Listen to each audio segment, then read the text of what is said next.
बातमीपत्रात आता पाहूयात गल्लीपासून ते दिल्लीपर्यंतच्या ताज्या घडामोडींचा धावता आढावा। जम्मू काश्मीरच्या कुलगाममध्ये शुक्रवारी सुरक्षा दलांशी झालेल्या चकमकीत 5 दहशतवादी ठार झाले। हे 5 दहशतवादी लष्कर-ए-तैयबाशी संबंधित द रेझिस्टन्स फोर्सचे असल्याचं सांगण्यात येत आहे।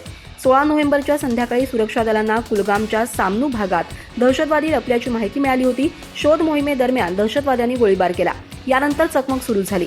लष्कराच्या 34व्या राष्ट्रीय रायफल्स 9 पॅरा अर्थात elite special force unit, CRPF आणि राज्य पोलिसांचा या कारवाईत सहभाग होता। ही चकमक सुमारे 19 तास चालली। काश्मीर झोन पोलिसांनी दिलेल्या माहितीनुसार गुरुवारी सायंकाळी 4:30 वाजता चकमक सुरू झाली। रात्री उशिरा अंधार पडल्यानं ते थांबवण्यात आलं, मात्र सकाळी पुन्हा गोळीबार सुरू झाला। मात्र सकाळी झालेल्या चकमकीत 5 दहशतवादी मारले गेले। क्रॉस फायरिंग दरम्यान 5 दहशतवादी ज्या घरात लपले होते त्या घराला आग लागली। ड्रोन कॅमेऱ्यांद्वारे दहशतवाद्यांचे मृतदेह दिसत आहेत। डीप फेक व्हिडिओ तयार करण्यासाठी आर्टिफिशियल इंटेलिजन्सच्या गैरवापरावर पंतप्रधान नरेंद्र मोदी यांनी आज चिंता व्यक्त केली। तसंच ही मोठी चिंता असल्याचं म्हटलंय। नरेंद्र मोदी भाजपच्या दिवाळी मिलन कार्यक्रमात पत्रकारांना संबोधित करत होते। पंतप्रधान नरेंद्र मोदी म्हणाले की त्यांनी ChatGPT टीमला डीप फेक व्हिडिओ काढून टाकण्याच्या सूचना दिल्या आहेत। तसेच असे व्हिडिओ इंटरनेटवर प्रसारित केले जातात तेव्हा चेतावणी देण्यास सांगितलंय। नरेंद्र मोदी म्हणाले, मी नुकताच एक व्हिडिओ पाहिला ज्यामध्ये मी गातोय। माझ्यावर प्रेम असलेल्या अनेक लोकांनी तो फॉरवर्ड केलाय। तसंच एक व्हिडिओ पाहिला ज्यामध्ये मी गरबा खेळताना दाखवलंय, पण शाळा सोडल्यापासून गरबा खेळला नाही असं देखील नरेंद्र मोदी यांनी स्पष्ट केलं। माध्यमातील लोकांनी या संकटाबद्दल लोकांना जागृत केलं पाहिजे। डीप फेक व्हिडिओ तयार करणं आणि प्रसारित करणं यासाठी 1 लाख दंड आणि 3 वर्षांचा तुरुंगवास अशी शिक्षा असल्याचं केंद्र सरकारनं स्पष्ट केलंय। यापूर्वी अनेक डीप फेक व्हिडिओ व्हायरल झाले होते। यामध्ये अभिनेत्री रश्मिका, कतरिना कैफ आणि काजोलच्या मॉर्फ असलेल्या चेहऱ्यांसह व्हिडिओ सोशल मीडियावर व्हायरल झाले होते। यामुळे प्रचंड संताप निर्माण झाला होता। देशातील सर्वच पक्षांनी आगामी लोकसभा निवडणुकीच्या तयारीला सुरुवात केली आहे। यात आता महायुतीमध्ये समावेश झालेल्या अजित पवार गटाचाही समावेश आहे।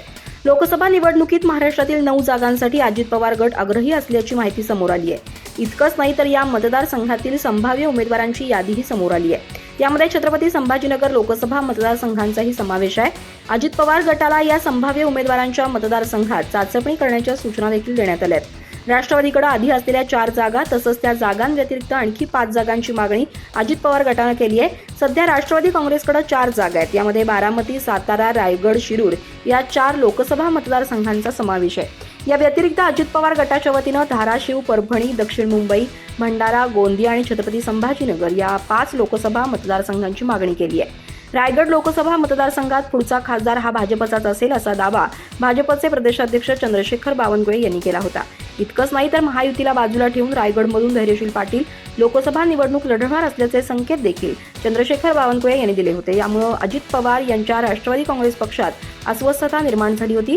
त्यानंतर आता राष्ट्रवादीकडील 4 जागांव्यतिरिक्त आणखी 5 जागांसाठी अजित पवार आग्रही असल्याची माहिती समोर येते।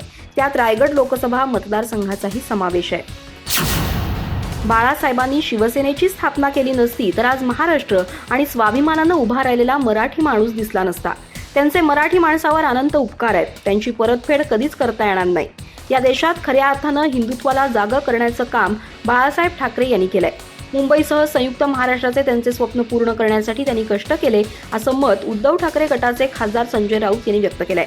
आज बाळासाहेब ठाकरे यांचा स्मृतिदिन आहे। त्यानिमित्त संजय राऊत यांनी बाळासाहेब ठाकरे यांच्या आठवणींना उजाळा दिला। आमच्यासारखे अनंत लोक आहेत त्यांना बाळासाहेबांनी उभं केलंय। शिवसेना या 4 अक्षरांमुळेच आम्ही उभे आहोत असंही खासदार संजय राऊत यांनी म्हटलंय।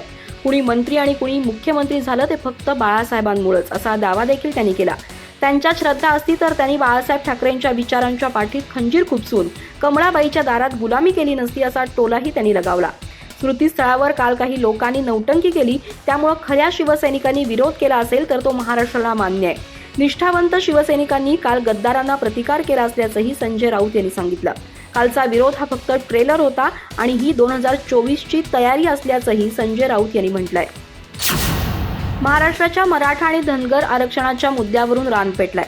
मराठा आरक्षणासाठी मनोज जरांगे यांच्या सभांचा धडाका सुरू आहे, तर दुसरीकडे ओबीसी नेत्यांनी जालन्याच्या अंबडमध्ये भव्य सभेचं आयोजन केलंय।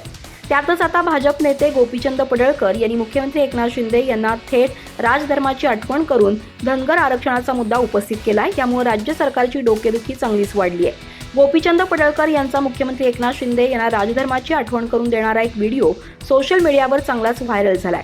या व्हिडिओद्वारे पडळकरांनी मुख्यमंत्री शिंदे यांच्यावर शेलक्या शब्दात टीका केली आहे.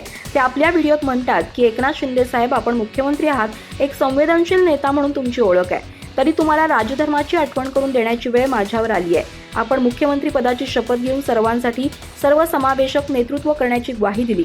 गोपीचंद पडळकर पुढे म्हणतात की शासनानं धनगर समाजाच्या आरक्षणाच्या मागणीच्या अंमलबजावणीसाठी 50 दिवस दिले होते. आज ही मुदत संपली, पण त्यानंतरही या प्रकरणी शासकीय पातळीवर कोणतीही ठोस हालचाल दिसत नाही. यामुळे तुमची केवळ एका विशिष्ट समाजासाठीच वाटेल ते करण्याची तयारी असल्याची धारणा बहुजन समाजाची होतीये. एखाद्या नेत्याला भाजपला मदत करायची असेल तर त्यानं ती उघडपणे करावी, अशा स्पष्ट शब्दात शिवसेनेच्या ठाकरे गटाच्या उपनेत्या सुषमा अंधारे यांनी महाराष्ट्र नवनिर्माण सेनेचे अध्यक्ष राज ठाकरे यांच्यावर पलटवार केलाय. राज ठाकरे यांनी गुरुवारी महाराष्ट्रातील जातीय द्वेषाच्या राजकारणाच्या मुद्द्यावरून राष्ट्रवादी काँग्रेसवर टीका केली होती. सद्यस्थितीत जातीयत्वाद्वारे महाराष्ट्राची शांतता भंग केली जाते. निवडणुकीच्या तोंडावर हे सर्व प्रकार सुरू झालेत, त्यामुळे मनोज जरांगे यांच्या मागून कोण बोलतंय हे लवकरच समोर येईल. जात ही अनेकांना प्रिय असते, अनेकांना आवडते, त्याची कारणं वेगवेगळी असतात. 1999 मध्ये राष्ट्रवादीची स्थापना झाली. त्यानंतर स्वतःच्या जातीपेक्षा दुसऱ्याच्या जातीविरोधात द्वेष निर्माण होण्यास सुरुवात झाली. हे असं सुरू राहिलं तर महाराष्ट्राचा उत्तर प्रदेश आणि बिहार होऊ शकतं, असं राज ठाकरे म्हणाले. स्वार्थी राजकारणामुळे महाराष्ट्राची प्रतिमा मलिन होतीये, त्यामुळे माझ्या पक्षात जातीपातीला थारा मिळणार नाही. कुणी असे करण्याचा प्रयत्न केला तर त्याला मी माझ्या पक्षापासून दूर ठेवेन, असंही राज ठाकरे यावेळी म्हणाले होते. राज ठाकरे यांच्या या टीकेवर ठाकरे गटाच्या नेत्या सुषमा अंधारे यांनी जोरदार पलटवार केला. सुषमा अंधारे म्हणाल्या की आपल्याला वाटेल तेव्हा काहीही बोलावं आणि आपल्याला वाटेल तेव्हा खुशाल आराम करावा. अशा प्रकारची विधानं करणाऱ्या माणसांवर फार काही बोलू नये, पण त्यांनी भाजपची मदत करायची असेल तर उघडपणे करावी, असं आडून मदत करणं थांबवावं, असं सुषमा अंधारे राज ठाकरेंवर टीकास्त्र सोडताना म्हणाल्या. राज्यात मराठा समाजानं मराठा आरक्षणासाठी आंदोलन पुकारलंय. या आंदोलनानंतर राज्य सरकारही हादरलंय. त्यानंतर ओबीसी आणि धनगर समाजाकडूनही आरक्षणासाठी आंदोलन केलं जात आहे. परंतु आपल्या आंदोलनामुळे राज्याला नव्हे तर केंद्र सरकारला हादरून सोडणारे अण्णा हजारे पुन्हा सक्रिय झालेत. अण्णा हजारे यांनी आंदोलन करण्याचा निर्णय घेतलाय. राज्य आणि केंद्र सरकारच्या धोरणांविरोधात अण्णा हजारे यांनी हे आंदोलन पुकारलंय. 19 नोव्हेंबर रोजी राळेगण सिद्धीत अण्णा आंदोलन करणार आहेत. राज्यातील शेतकऱ्यांच्या पिकाला हमीभाव मिळावा, देशातील सैनिकांचं भविष्य अधांतरी असू नये, यासह सैनिकांच्या मुलांना शिक्षण मोफत देण्यात यावं, या मागणीसाठी राज्यातील माजी सैनिक सरकारविरोधात आंदोलन करणार आहेत. या आंदोलनाचं नेतृत्व अण्णा हजारे करणार आहेत. या आंदोलनामुळे देशभरातील सैनिक सरकारविरोधात राळेगण सिद्धीत एकवटणार आहेत आणि त्यांना अण्णा हजारे मार्गदर्शन करणार आहेत.